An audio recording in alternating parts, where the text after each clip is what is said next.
Champions ট্রফির গতবারের semifinalist Bangladesh এদিন ভারতের বিপক্ষে প্রথমবার যখন মাঠে নামলো এবারের আসরে, তখন একাদশ দেখে অনেকের চক্ষু চড়ক গাছ। একাদশে নেই নাহিদ রানা আর মাহমুদুল্লাহ রিয়াদরা। বাংলাদেশের একাদশে নাহিদ রানা আর রিয়াদ অটো চয়েস হয়ে থাকবে, এরকমটাই ছিল ক্রিকেট প্রেমীদের কল্পনায়। কিন্তু যখনই একাদশে তাদের নাম তারা দেখতে পাননি, তখন অবাক হয়েছেন।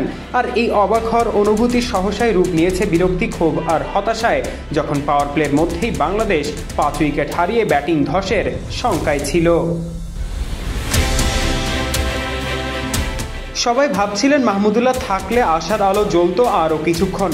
তাদের এই ভাবনা অবশ্য অমূলক নয়, কারণ সবশেষ বাংলাদেশ ভারত ম্যাচেও মাহমুদুল্লাহ রিয়াদ 36 বলে 3-4 আর 3-6 করেছিলেন 46 রান।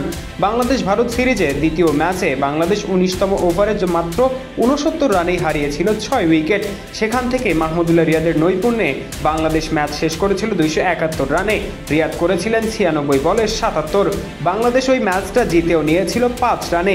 এরকম আরও অনেকগুলো উদাহরণই দেওয়া যায়। তাই মাহমুদুল্লাহকে মিস না করার কোনো কারণ নেই।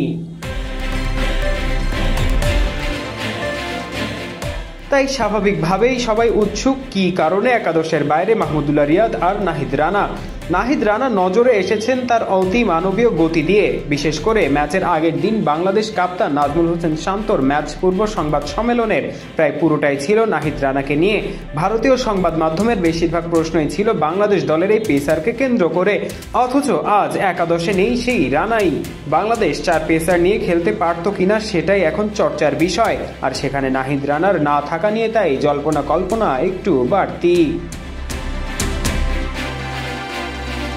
অবশ্য নাহিদ রানার খেলা নিয়ে যে সংশয় ছিল তা বোঝা যাচ্ছিল ম্যাচ পূর্ববর্তী সংবাদ সম্মেলনেই।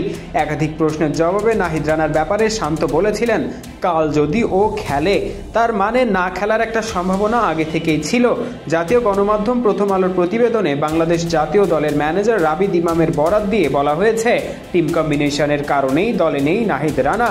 অবশ্য এবারের বিপিএলে টানা অনেকগুলো ম্যাচ খেলার পর বাজে প্রভাব পড়েছিল নাহিদের গতির উপর। ওয়ার্কলোড ম্যানেজমেন্টের হিসাব নিকাশও ছিল সেখানে।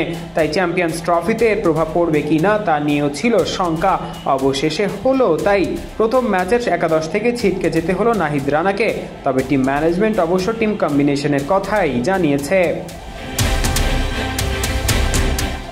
তবে মাহমুদুল্লাহ রিয়াদের বেলায় রয়েছে অপেক্ষাকৃত সন্তোষজনক উত্তর। দুবাইয়ে এসে প্রথম অনুশীলনেই ডান পায়ের মাংসপেশিতে টান পড়েছিল মাহমুদুল্লাহর। সেই চোট পুরোপুরি কাটিয়ে উঠতে পারেননি বলে খেলছেন না তিনি, এমনটাই বলা হয়েছে টিম ম্যানেজমেন্টের পক্ষ থেকে।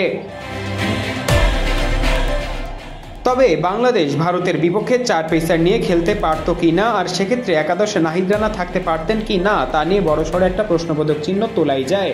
আর মাহমুদুল্লাহ রিয়াদের ক্ষেত্রে ধরেই নেওয়া যায় বাধ্য হয়েই তাকে না খেলানোর সিদ্ধান্ত নিতে হয়েছে।